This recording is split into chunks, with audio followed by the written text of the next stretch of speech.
want to know, where are you in your training right now for Artemis 3? Well, we actually just finished a really cool training that deals with egress. So we learned how to basically get out of the capsule when it splashes down after entry. And we have to figure out there's a couple different configurations we need to do.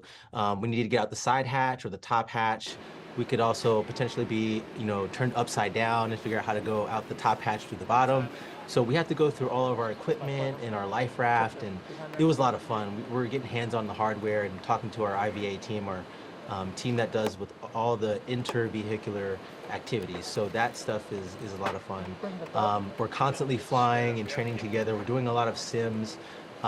There's simulations about the ascent process where we're figuring out how to go uphill on the rocket and whether or not we need to abort, we need to continue, make sure that everything is nominal, and then also entry, trying to understand how we're going to come back to Earth, but simulate that in our mock-up over in our buildings, our simulation buildings. And it's great. We're just constantly moving around and doing a lot of travel coming up too.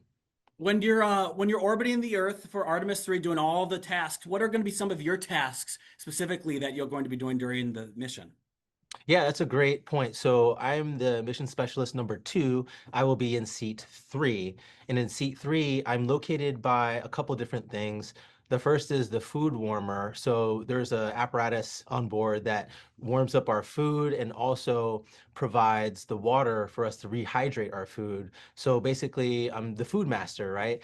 And we'll try to distribute that out after the first flight day and make sure that we heat up the food on time because it actually takes couple hours for that food to get warm. So you might have to heat up your lunch during breakfast as soon as you're finished. There's a lot of operations you need to do there.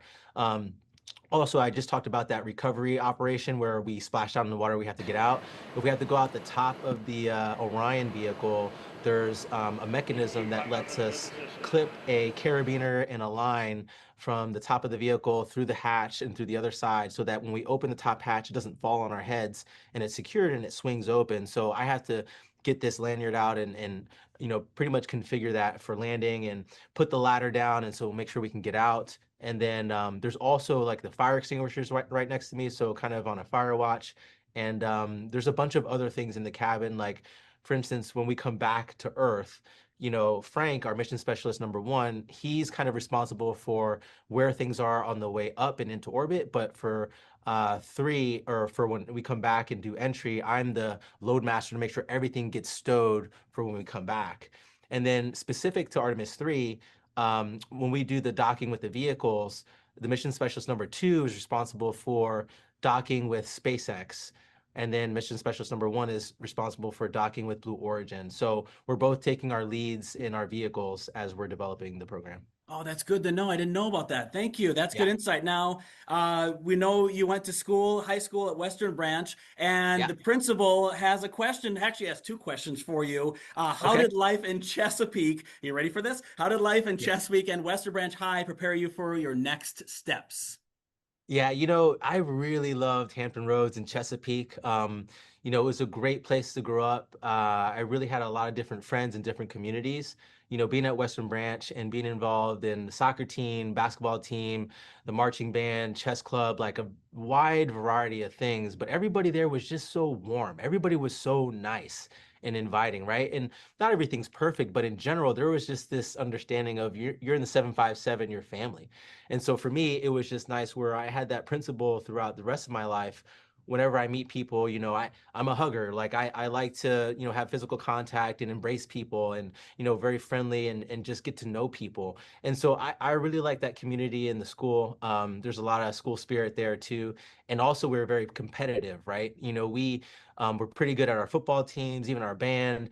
And so that competition is also what helps you excel in life, to keep pushing, never to be complacent. You're always getting better and better. So there's a combination of that love and that competition from that area. It's been Would awesome. would you say that that's some of the life lessons that you'd want to tell to the Western Branch students coming up for this upcoming school year?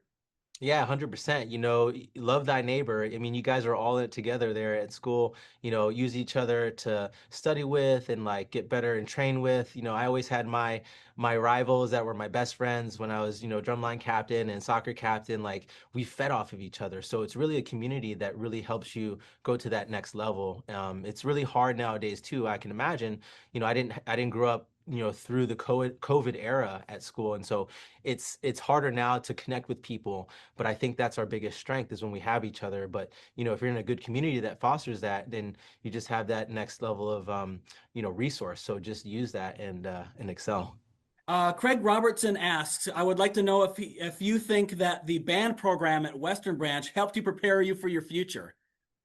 Yeah, it really did. I mean, again, it goes back to the teamwork, one band, one sound. That sounds, maybe cliche, but you're making music together. Every instrument has to be on time, every instrument has to be tuned, right? You can tell when you're not, when the music sounds off, right? And so it's really cool. Even when it comes to just body position, you're trying to roll your feet, keep your torso still, you're trying to guide your line and like make sure that your actions are in line with the other person's actions. So it's not the band taught you that it wasn't about you, it was about the group.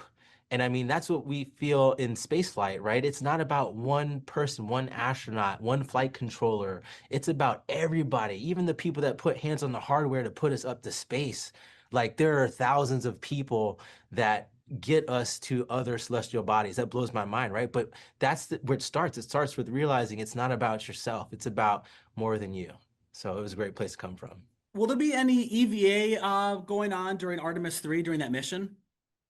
So we will not have an EVA planned.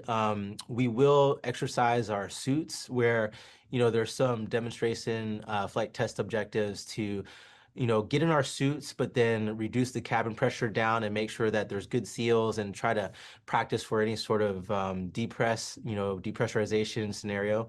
So we'll practice that, but no, there's no specific EVA targeted for Artemis 3. And what's the most challenging part of astronaut training? I think for everybody that's individual, so whatever you don't have exposure to often will probably be your most hardest thing to get over because we are all human and we have learning curves.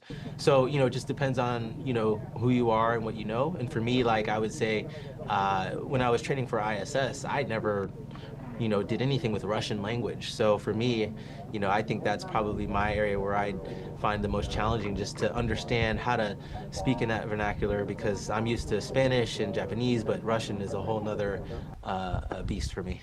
And one final question. Decades from now, when people look back at Artemis 3, what do you hope that they'll remember from this moment in history and this mission? I hope they realize and appreciate that spaceflight in general is very developmental, and our mission is very focused on making sure that we can make the system work and operate as it's intended to.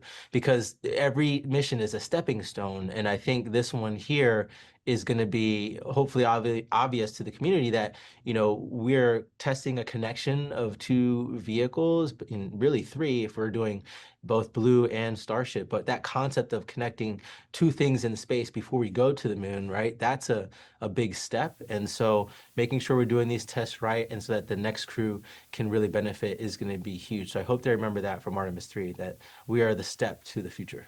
When you're in orbit and you're flying over Hampton Roads, we'll definitely be waving up at you as you're flying over. So I know you're going to be slamming, you're going to be busy with all the training, but make sure you wave as you fly over Hampton Roads. Yeah, for sure. I'll try to give you guys a shout out.